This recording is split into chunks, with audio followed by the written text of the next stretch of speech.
Okay, I'm back once again, like I promised. This time it is for pickup videos for this weekend, this last weekend, which was the weekend of, the 24th.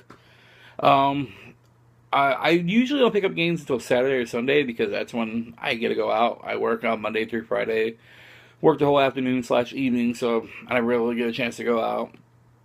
Sometimes if I'm lucky, I'll make a deal and I can pick something up before work or after work, but usually it doesn't work out that way.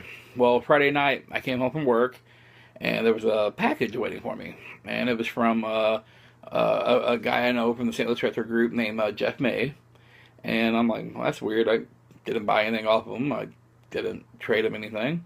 I opened up the package, and inside was Capcom's Codename Viper. First of all, I love that cover. I don't know if you can see it or not, but it's basically just like a guy swinging around a gun. I'm like, that's kind of cool.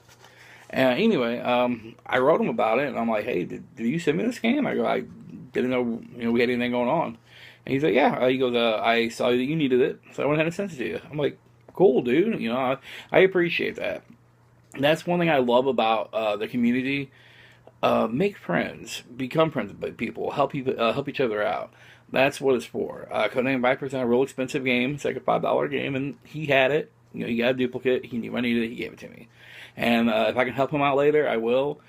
Jeff, if you're watching this, let me know if you need anything, and if I come across it, maybe I'll give it to you. I mean, that's cool, man. That's a cool bro thing.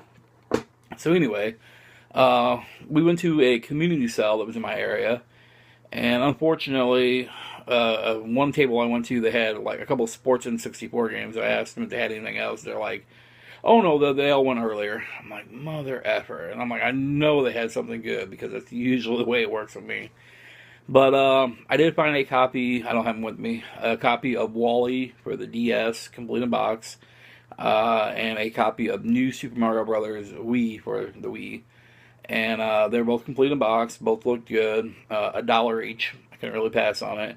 My daughters love New Super Mario Brothers, and they also love Wally. So they lost Wally. Well, I haven't lost it. It's in their DS somewhere, which is lost right now. It's somewhere in the house. And that was really all for the art sales. So then I went to a shop in Maryville, which I've told you guys about before, called Grumpy Bob's Emporium. And like I said, they have a buy two get one free on anything like under, I think it's $12.99. Well, there's still quite a few common games I need. I looked through the common games. They didn't have a lot this time, but they had three I ended up picking up. They were all put out by Game Tech. Game Tech. Yeah, they were all put out by Game Tech, and it is the original Jeopardy, Jeopardy 25th anniversary, and Jeopardy Junior. A woman looked at me crazy when I was picking up three Jeopardy games, but it was like around $10, so it was right around standard price. But they were all there. I was able to look at them, so I went in and got them, and it knocks three more games off my list. I believe that puts me up to around 441 or so right there. So let's see here. Then I went to a consignment shop. Sorry, I was thinking about it for a minute there. Called Sadie's Emporium, which I believe is considered O'Fallon, Illinois. And there's this one lady there who has quite a few games. Most of her games, though, were pretty accurate on eBay pricing. She had like Dragon Ball Z, Budokai Tenkaichi 3, a couple other games that were pretty accurate. But of course, I do Nintendo. So she had MC Kids, McKids, which was put out by Virgin Games, which I believe is called like McDonald Land or something like that over in Europe. And then a American Technos Inc. game called River City Ransom, which I've been looking for quite a while. It's like a not bad dudes. It's like a Double Dragon meets RPG type game. It's a beat 'em up where you can buy stuff and everything else. It's kind of nifty. It's a unique game, and it's going up in price. For the two of them, I spent 25, I believe it was, because she had 20 on River City Ransom, which actually wasn't that bad because it usually goes for a bit more. She had 1150 on MC Kids, so she had it down for basically 3150, and I talked her down to 25. Once again, always try to get good deals. And 25 might seem like a lot, and usually I'm not that loose with my money, but it was two harder to get games, definitely uncommons, especially River City Ransom. And for 25 bucks, I'm like, hey, that's cool. Then I met with a woman on Facebook who I saw had some games. She had a Nintendo for sale, and I think like 13 or 14 games with it. She wanted $140. If it was a top loader, I probably would have got it just because I could have got rid of that in the games and easily made my money back. But it was a regular front loader. I decided to let somebody else get that because I really didn't need it. Plus, it was all common games for the most part. But she had two games or three games I was interested in. I picked up all three of these, and it was a total of $70. The first game here was $10, and it is Ultra's Snake's Revenge. Had a little sticker residue up here. I tried getting it off, and I kind of scraped the box a little bit, but overall not bad. The box has a little wear on it, but for the most part, it's a decent box. It is complete. It has the game and the manual inside, and the game looks pretty flawless. The manual looks pretty good too, which is in there somewhere. But I paid $10 for that. And I mainly got it for the box. I already had the game, so I'll probably end up trading or selling off that game. And then I got this for $15, which I was ecstatic about. Castlevania 3, Dracula's Curse. Once again, another Konami game. The other one was Ultra, but they're both the same company. And I want to get all three Castlevania games in box. This is actually the second one that came out. It's like a trip to Dracula's hometown. Unfortunately, this does not have the manual. It is just the game and the box, but the game looks very, very flawless. Once again, I bought it for the box because the manual I already have, or the game I already have, and I figured if I sell or trade out that game, I make my money back right there, and I basically get the box for free. Now all I gotta do is get the other two Castlevanias because I want all three, like I said, in box. The manual for that might be a little rough to get, but I'll get it. And the last thing she had was a sealed copy of Narc. As you see, it still has the tab there, the little seam, the H seam. I don't know if you can see it or not, right there. Very, very nice.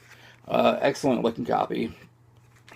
She wanted 45 for it, so 45 ain't bad. I picked this up, and I am actually trading it to James to cover up the cost of those games I bought from him. He's like, hey, that's cool. I don't have any sealed games, so I'm giving him his first sealed game, so cool, James. And last but not least, there's a guy on Facebook who I know named Marty, who I went and bought this game from, right here. Miracle Piano, put out by the Software Toolworks. Most people never heard of the Miracle Piano. It is actually a piano teaching game where you plug a piano into the Nintendo. They call it a piano. It's a keyboard, and basically it's like a big Yamaha type keyboard, and you play games on it. Well, you don't really play games. There are games on there that teach you how to properly place your fingers and play things, but it's more than just that. It's a whole teaching system. If I'm not mistaken, I think Nintendo actually gave some of these to some schools around the country to teach them. And not only did they come with that, but it also came with the Miracle Piano Teaching System User Guide. This damn thing is quite huge. It teaches you how to set it up, how to play it, all that good stuff. It also came with the cord to plug the keyboard up to. You plug this in the back of the keyboard. You plug this into the Nintendo port, obviously. You plug it up into the first controller port, and you plug a controller up into the second one, and that's how you control it. It came with the Miracle adapter, which this thing right here is usually lost and really hard to come by, especially the original one. And last but not least, if I can get this damn thing up over here, the keyboard itself, which, as you see, very, very, very big, very heavy. It also came with, there we go. It also came with the styrofoam, both top and bottom. It's a little dirty, the styrofoam is, but it's cool. The only thing it's really missing is the box. It's missing the foot pedal, which I don't have, which I'll have to look for. And it's missing earphones, which I believe came with it. And I believe that and like the warranty card, I believe that's all that was missing out of it. So hey, I mean that's pretty cool. For that, I paid $60, which is a good deal for me because it's local. I was able to go get it. It's like 20 minutes away. eBay, you get one like this set up, it's gonna be about probably between 80 and 100. So I figured for $60 it's not bad. My daughters have been bugging me for keyboard anyway. And this, you don't even have to have plugged into Nintendo to use the keyboard. You can use it just normally, so it's cool. But it's kind of weird. There's like these games you can play on it. I'll try to insert a video here somewhere.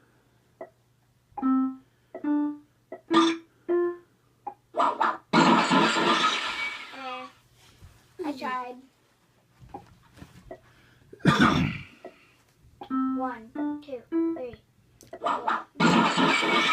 But like one of them you're playing as like it looks like a Rob the Robot. You're going around collecting like little music notes or something, and you're trying to complete a level, and it teaches you how to hit the buttons in time with the notes coming up. It's a really fun game. If you can pick it up, I suggest you do so. It is definitely uncommon to find, especially as complete as you can get. But it's a fun little game.